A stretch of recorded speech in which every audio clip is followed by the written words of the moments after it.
Di Indonesia dan di kultur Indonesia sendiri, pikun itu dianggap normal, gitu. Padahal pikun itu bukan gejala yang normal.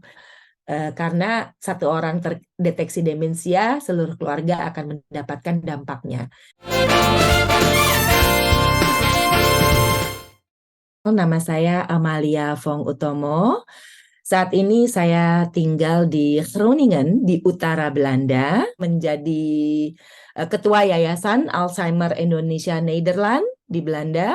Sampai saat ini yang kami tahu, Stichting Alzheimer Indonesia Nederland adalah satu-satunya yayasan yang mengakomodasi kebutuhan mixed culture di dunia ya, yaitu lewat kampanye Jangan Maklum dengan Pikun yang kami terus gaungkan gitu, baik di sosial media ataupun di kegiatan-kegiatan event kami. Tidak masalah mereka mau paspor Indonesia, mau paspor Belanda, atau paspor negara manapun, karena Alzheimer ini berhubungan dengan feeling, berhubungan dengan perasaan, soul, riset juga gitu ya. Setiap 3 detik sebetulnya orang itu terdeteksi demensia di dunia ini. Di Indonesia dan di kultur Indonesia sendiri, pikun itu dianggap normal gitu. Padahal pikun itu bukan gejala yang normal. Karena satu orang terdeteksi demensia, seluruh keluarga akan mendapatkan dampaknya. Salah satu pengalaman menarik adalah ketika kami ditelepon oleh suatu home care di Amsterdam, yang mereka memberikan info kepada kami bahwa kami mempunyai klien dari Indonesia yang kami tidak mengerti sekali bahasanya, dan kami sudah menjelaskan dalam bahasa Belanda tapi keluarganya juga sepertinya mengerti yang kami jelaskan, tapi tidak melakukannya. Ini kami harus bagaimana lagi? Kliennya itu tidak berbahasa Indonesia, tapi dia berbahasa Sunda. Kita bisa minta tolong terhadap misalnya, kalian yang di Amsterdam daerah ini, ada nggak yang bisa bahasa Sunda misalnya ya, datang untuk ke panti atau rumah ibu ini 30 menit seminggu gitu untuk bantu ngobrol ya. Jadi social support seperti itu.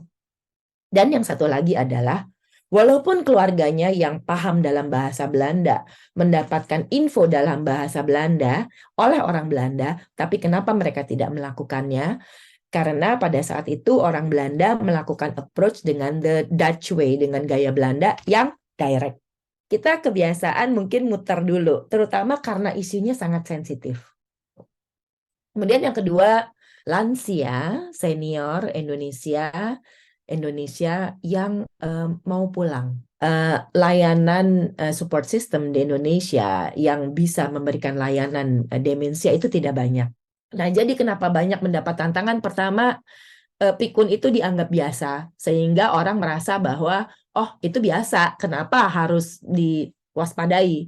Yang kedua juga, kalaupun kadang-kadang kita merasa lupa-lupa atau kita pikun, kita takut dan itu menjadi stigma yang masih sangat besar untuk di komunitas kita, untuk di kultur Indonesia, untuk mengakuinya. Ya, jadi mungkin dengan semakin bertambahnya isu ini dan awareness ini, semoga panti werda, rumah sakit, atau layanan-layanan social support ataupun home care lainnya di Indonesia semakin di seluruh Indonesia semakin paham dengan adanya ODD ini, orang dengan demensia yang membutuhkan layanan ini. Indonesia sendiri sudah meluncurkan National Dementia Plan. Aplikasinya belum terlalu signifikan, tetapi kita punya plan. Sekarang di Belanda itu ada sebutannya Young Onset, bukan di Belanda, tapi itu secara global disebut Young Onset Demensia, yaitu demensia yang dimulai dari usia 50. Bahkan kalau di Belanda, yang paling muda yang saya tahu sampai saat ini ada di usia 31. Ya, itu mungkin special case, tapi sekarang yang onset demensia di usia 50 itu mulai sangat banyak. Sampai saat ini, kami sudah melakukan kunjungan dan sosialisasi ke 27 KJRI dan KBRI di seluruh dunia.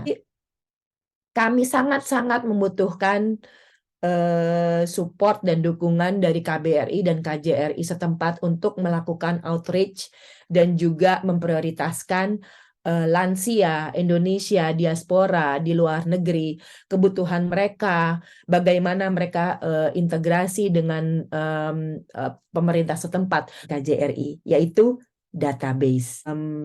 Mungkin seperti sensus ya, kalau di Indonesia kita ada sensus penduduk, mungkin sudah waktunya kita melakukan sensus diaspora. Jadi jika kita tidak ada data yang baik, ya, itu juga akan memperlambat kita mendapatkan dukungan dari negara setempat.